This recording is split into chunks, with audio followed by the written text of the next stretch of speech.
Hello and welcome back to the Respawning YouTube channel. My name is Mikey and today we're going to be talking PS5 games. More specifically, the PS5 launch lineup itself. The reason I want to do this is because I genuinely believe that this could be the strongest launch lineup we ever had for a PlayStation console. And that may be an unpopular opinion because a lot of people that I've seen, whether it be people I chat to day to day, whether it be online articles or the YouTube videos, whatever it may be, I've seen a lot of people throw shade at this launch lineup and kind of brush it aside and say it's not that great, you know, it's not as good as other consoles or etc, etc. And I want to kind of call that out and have a look into it and see, is it as good as previous PlayStation launch lineups? I'm only going to compare it to PlayStation. I'm not going to compare it to like Nintendo launches or Xbox launches or anything like that. This is purely just comparing it to the previous 4 Nintendo consoles we've had before now. And seeing, is it that weak or is it actually stronger? In my opinion, it is stronger. And I'm going to compare it with each launch lineup and see if I'm right. Of course, we'll start with the PS1 launch lineup and then compare it to PS2, 3, 4, etc. I will say this is going to be based on the European and UK releases, so if you're not from the UK, then I'm sorry if some of these games don't make sense to you, but these are what they were for me when I got my PlayStation consoles when I was just a wee young lad. So let's start with PS1. So on PS1 you had, I'm not going to go through every single game, by the way, because some of these lists are really long. So I'm just going to talk about some of the main games. So you had the likes of Air Combat, you had ESPN Extreme Sports, you had NBA Jam Tournament Edition, you had Power Serve Tennis, the Raiden Project, Rayman, and you had Wipeout, but that was pretty much it. They were the only ones worth talking about. Now, see, this is the thing. I look at this and you got to think, what was the PS1's legacy? You know, you think Crash Bandicoot, you think Metal Gear Solid. In fairness, yes, you do think Rayman and you do think Wipeout. So I will give you them two. I think they are quality launch titles, and over time they stood the test of time, and they're still remembered fondly today. How we had recent versions of those games within, you know, relatively anyway. So, you know, I think they're the only two. I look on that list and I think, well, already the PS5 beats that because the PS5 has Demon's Souls, Miles Morales, a next-gen version of Valhalla, and Bugsnax. So already, to me, the PS1 launch lineup doesn't stand up to the PS5 launch lineup. I'm sorry, but those are my thoughts. Moving on to the PS2. So the PS2 is the one that worries me because I remember the PS2 launch lineup fondly. So you had the likes of Dynasty Warriors 2, you had FIFA 01, you had NHL 01, it's all basically all the sports games. You had Ridge Racer 5, you had Silent Scope, Smugglers Run, which I remember fondly, Tekken Tag Tournament, which I also remember fondly, and Time Splitters as well. So, pretty strong launch lineup. It was actually a lot more games, and I skipped a lot of games there because there's a lot of crap that I don't remember and you won't remember, trust me, that when you actually like think about it. What, like Fantavision, what is Fantavision? I don't know what that is. So yeah, I think this was a case of quantity over quality. When you actually, again, kind of like the PS1, when you think of PS2 games, I'm not thinking Dynasty Warriors 2. Don't get me wrong, I am thinking Dynasty Warriors games because I love those games, and 2, you could make the argument Dynasty Warriors 2 was the one that got me into them. So, you know, that is quite a strong addition, as is, goes without saying, Smugglers Run and Tekken Tag Tournament, which are the two I remember fondly. They're the two I remember thinking, wow, look at this. Can games look any better than this? I can't believe you actually think that, but yeah, they were the ones that stood out to me. I'd say FIFA 01 as well, remember quite fondly. But again, are these games that when you think of PS2, do you think Smugglers Run? Do you think Tekken Tag Tournament? Maybe, I mean, that was a very good game. But I don't know, I think this one is more of a nostalgic thing. I think we remember there being a ton of games that you could actually buy from the shelf in the shop, all lined up. It looked like a big launch lineup, and it was. And you know, these games looked great, but realistically, were they great games? Are any of these games above an 8 out of 10? I don't think so. Personally, I just think, you know, already, admittedly, the PS5 isn't out until tomorrow here, but going off, you know, Metacritic scores and just in reviews in general, the opinion seems to be that Miles Morales and Demon's Souls are 9 and 10 out of 10 games. 8 at the lowest, you know. And sorry to keep calling out those two, but you know, they are the main two for a lot of people. Not to mention how well Bugsnax is being reviewed, how well Astro's Playroom is being reviewed, and that's a free little, basically a tech demo that comes with the console. And I would make the argument that Astro's Playroom is probably more exciting than most of these. And that shows off the console and everything that PS5 can do in a matter of a couple of hours, and then lets you jump in to the real quality meat, you know? Whereas I think a lot of this was filler. So, sorry PS2, you had a great launch lineup, you had a big launch lineup, but outside of maybe Tekken Tag Tournament, there's not a lot of actual decent good stuff to dig into here. I'm sorry. PS3, now.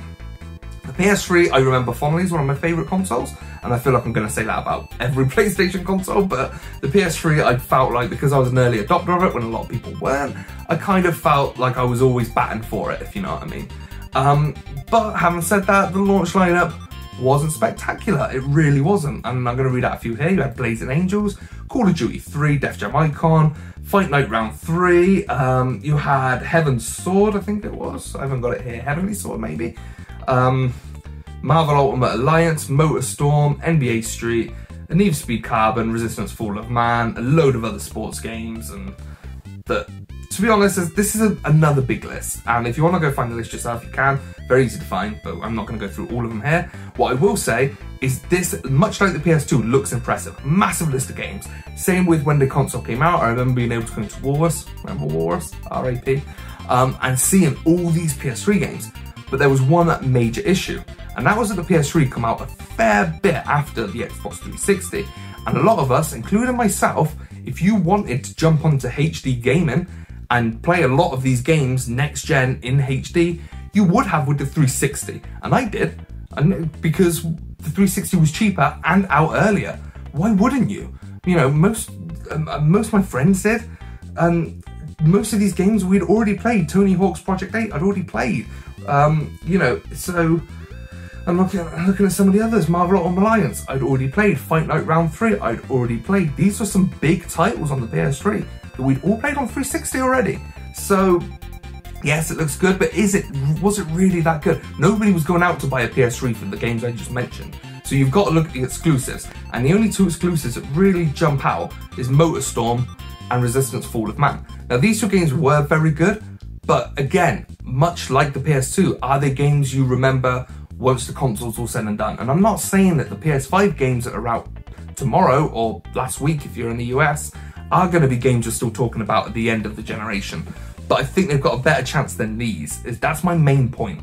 And I think MotorStorm, yes, that was very good and very exciting, and there was, you know, sequels that spawned off that which were great, but nobody was going out. These weren't the games that made the PS3 the juggernaut it eventually became towards the end of its generation. So no, although there's a lot here, and you could argue just matching them side by side. If you have your PS3 launch list, you have your PS5 launch list, there's a very good argument to be made that the PS3 launch list is better.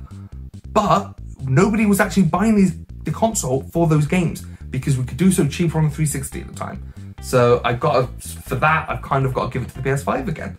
So last battle, PS4 versus PS5, the most recent juggernauts going at it.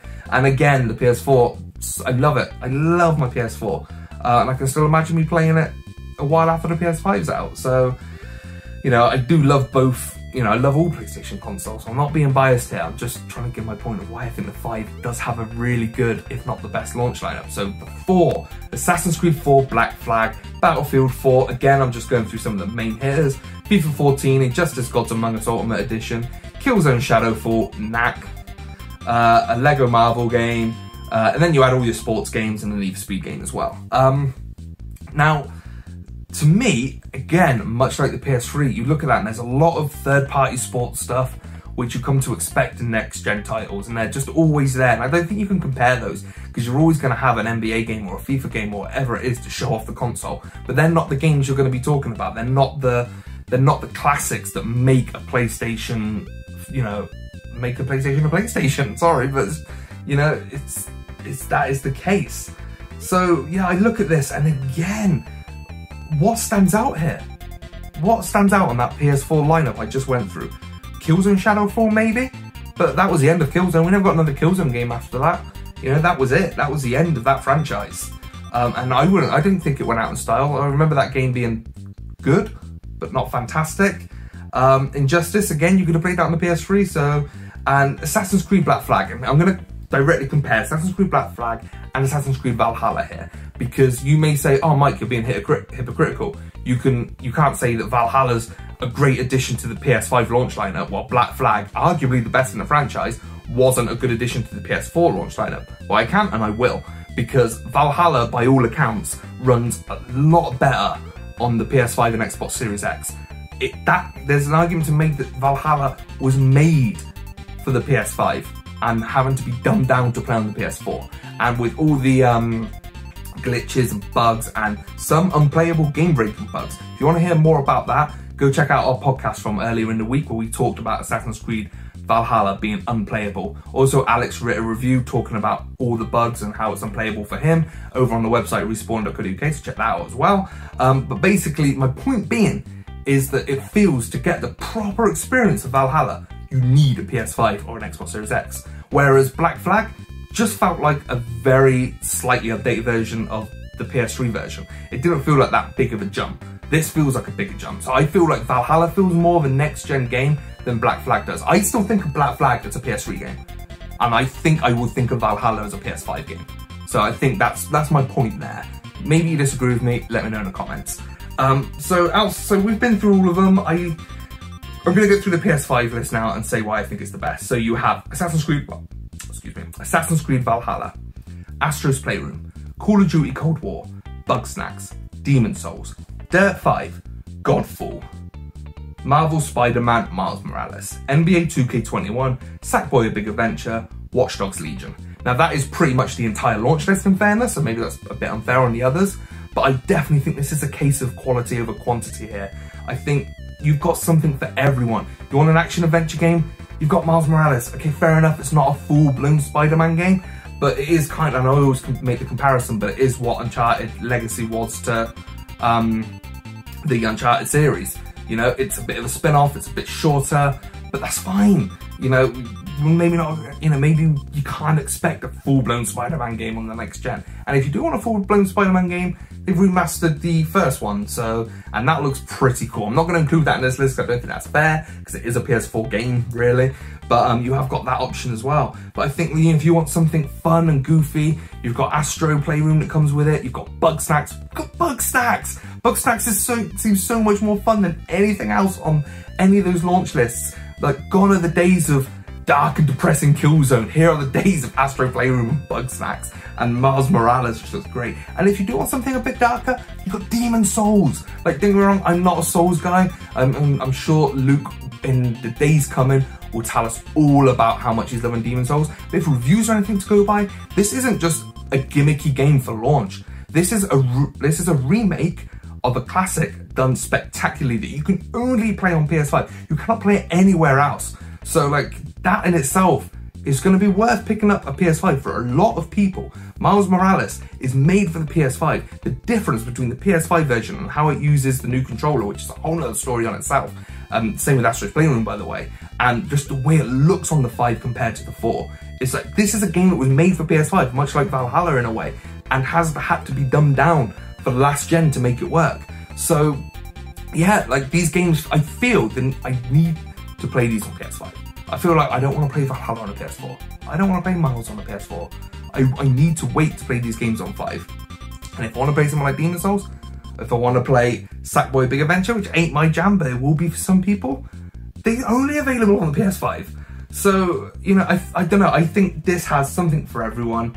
Not even to mention the PS Plus collection. So if you were an Xbox guy or a PC guy or maybe a Nintendo guy and you haven't been on the PlayStation bandwagon for a while, now you can. And because this is backwards compatible, you've got the PS4 lineup all as, you know, as part of the launch lineup in a way. A lot of them are going to be free as the PS Plus collection on launch. A lot of the big ones, including like Persona 5, including Last of Us Remastered, so much, I'm missing God of War, I'm missing so much more. But yeah, I just think that it's not a big of a list. It's the shortest list out of all of them. But I think the cream's going to rise to the top, and I genuinely think a lot of these games I've just mentioned, we will be still talking about come the end of the generation. So that is the reason why I believe the PS5 has the strongest launch lineup. Agree with me? Let me know. Don't agree with me, think I'm an idiot, and let me know in the comments below. That is cool, I don't mind. If you did enjoy this video though, make sure you hit the like button and make sure you subscribe for more like this. We'll have more PS5 stuff coming your way very soon. Also, you can check us out on podcasts.